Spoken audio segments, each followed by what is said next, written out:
Hi everyone, it's Joe Kaiser here, your real estate professor here to help you pass your real estate exam. Today's video, we're going to be talking about your O's and your E's. Do you know who your O's and your E's are? Well, I got to tell you, knowing this is going to help you get at least one or two right answers on the exam. So we're going to get after that right now.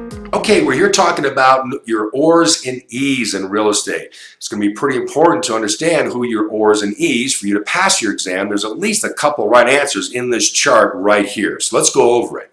The first one is a device. What is a device? Well, that's a gift that you're getting through a will. That's called a device. The devisor is the one that is giving that gift, and the devisee is the one that's receiving that gift. All right?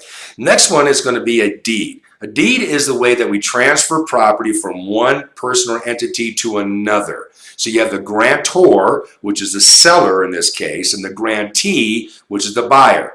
Always remember, only the grantor signs that deed. The grantee does not sign the deed.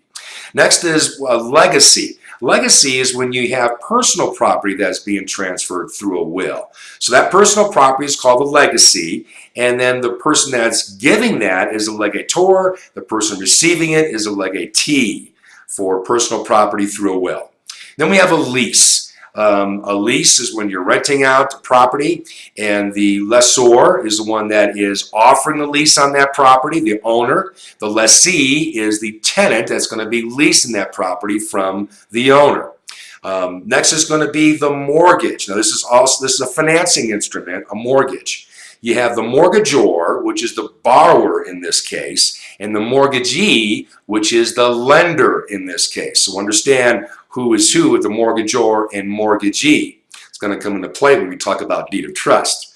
Next is the offeror. So this has to do with real estate contracts. A purchaser is going to make an offer on the property. They're the offeror. And then the offeree would be the seller that's receiving that offer.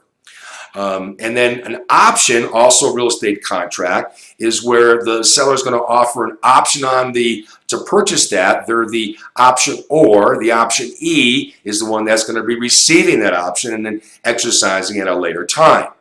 A sublease is where your person who was the original lessee is now wanting to lease it out to someone else. So they become the sublessor, and the sublessee is that third person in that leg. Remember, when this happens and the sublessee isn't able to perform, make the payments, well, the responsibility goes right back up to the sublessor or the original lessee in that lease. That's a tenant.